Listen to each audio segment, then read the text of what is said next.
मौसम विभाग ने बिहार के सभी 38 जिलों में 35 से 45 किलोमीटर प्रति घंटे की रफ्तार से हवा चलने का अनुमान जता दिया है। आपको बताते चले इस सब के दौरान अगले 48 घंटे तक बारिश को लेकर भी विशेष अलर्ट जारी किया गया। विभाग का कहना है कि बंगाल की खाड़ी से आने वाली नमी से सीधे बिहार के मध्य हिस्से में पहुंच जाएगी।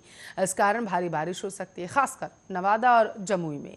वहीं उत्तर बिहार के पश्चिमी चंपारण, सीवान, सारण, पूर्वी चंपारण, गोपालगंज, सीतामढ़ी, मधुबनी, मुजफ्फरपुर, दरभंगा, वैशाली, शिवहर, समस्तीपुर, सुपौल, अररिया और इसके साथ साथ किशनगंज, मधेपुरा, सहरसा, पूर्णिया और कटिहार में 3 अक्टूबर की शाम से बारिश धीरे धीरे कम हो सकती है। इस दौरान अधिक बारिश होने से अधिकांश जगहों पर जल जमाव की स्थिति पैदा हो सकती है। मौसम विभाग ने आने वाले 2 दिनों को लेकर बिहार को आपको बताते हुए 3 जोन में बांटकर चेतावनी दी।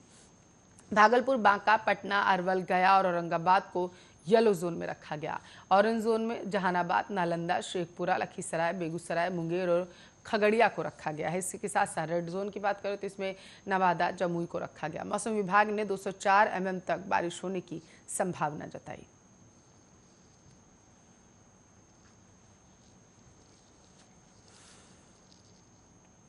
तो गया के बुनियादगंज क्षेत्र के अलीपुर के रहने वाले वीरेंद्र चौधरी की पीट कर आपको बताते चले शादीपुर में गांव में हत्या कर दी गई थी। मारपीट की घटना गुरुवार देर रात की। वीरेंद्र ने शुक्रवार सुबह मगध मेडिकल कॉलेज में इलाज के दौरान दम तोड़ दिया। वीरेंद्र अलीपुर के रहने वाले जिला पार्षद सदस्य सिकंदर चौधरी का चचेरा भाई। परिजन चुनावी रंजिश में हत्या बता रहे हैं। वहीं ग्रामीणों का कहना है कि वीरेंद्र शराब की तस्करी भी करता था। बुनियादगंज पुलिस का कहना है कि आरोपियों की तलाश की जा रही है। वीरेंद्र अपने एक साथी के साथ गुरुवार की देर रात शादीपुर गांव में गया हुआ था। वहां पहले से चल रहे विवाद में उसकी एक गुट से बहस हो गई। बहस के दौरान ही मारपीट शुरू हो गई। मारपीट करने वाले लोगों ने वीरेंद्र को लाठी डंडे से पीट कर अधमरा कर दिया। उसका साथी मारपीट होता देख मौके से किसी तरीके से जान बचाकर भाग निकला। उसने घटना की सूचना वीरेंद्र के घर के लोगों को दी। वे आनन फानन में शादीपुर गाँव पहुंचे तो देखा कि वीरेंद्र अधमरा जमीन पर पड़ा।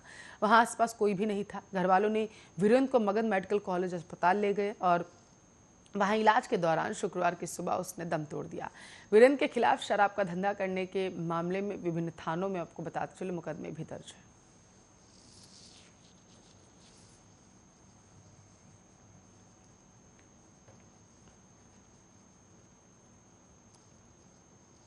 तो भारतीय रेल जहां एक और पूरे विश्व का सबसे बड़ा रोजगार देने वाला संस्थान है, वहीं इसके यात्रियों की सुरक्षा को लेकर भी वह कितना गंभीर रहता है, इसका अंदाजा इस बात से लगाया जा सकता है कि भारतीय रेल द्वारा मेला एक्सप्रेस ट्रेन को बरेली के सिटी स्टेशन के प्लेटफॉर्म नंबर 4 पर डिरेल होने का मॉक ड्रिल किया गया, जिसमें एनडीआरएफ, एसडीआरएफ, मेडिकल प्रशासन, रेलवे फायर ब्रिगेड समेत 55 एजेंसियों ने भाग लिया और रिस्पॉन्स टाइम चेक किया गया कि रेलवे में दुर्घटना होने पर कितनी देर में सभी एजेंसियां सक्रिय होती हैं।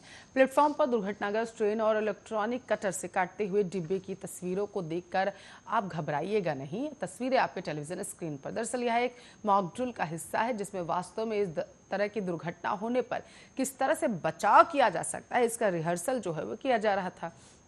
और यह देखा जाता है कि दुर्घटना होने के बाद जो सूचना भेजी जाती है उसके बाद सभी बचाव कार्य के लिए जिम्मेदार एजेंसियां कितने समय पर दुर्घटना स्थल पर पहुंचती हैं और वहां पर मौजूद परिस्थितियों के अनुसार किस तरह से बचाव कार्य किया जाता है। इस मॉक ड्रिल में 55 छोटी बड़ी एजेंसियां शामिल थी, जिसमें प्रमुख रूप से एनडीआरएफ और रेलवे ने संयुक्त रूप से इस मॉक ड्रिल को अंजाम दिया। बरेली इज्जतनगर मंडल पूर्वोत्तर रेलवे के डीआरएम ने बताया है कि जैसे ही ट्रेन के डिरेल होने की सूचना प्रसारित की गई, सभी एजेंसियां सक्रिय हो गई। मौके पर डिरेल हुए डिब्बों को काटकर यात्रियों को सुरक्षित निकाल लिया गया है। जिन यात्रियों को चिकित्सा सुविधा की आवश्यकता थी उनको अस्पताल भिजवा दिया गया। इस पूरी मॉक ड्रिल में छोटी बड़ी 55 एजेंसियां शामिल होती हैं और इसका उद्देश्य रिस्पांस टाइम को चेक करना तो है ही, इसके अलावा सभी एजेंसियों के बीच आपस में तालमेल बनाना है। वास्तव में ये दुर्घटना के समय सभी लोग बचाव कार्य में जुड़ सकें।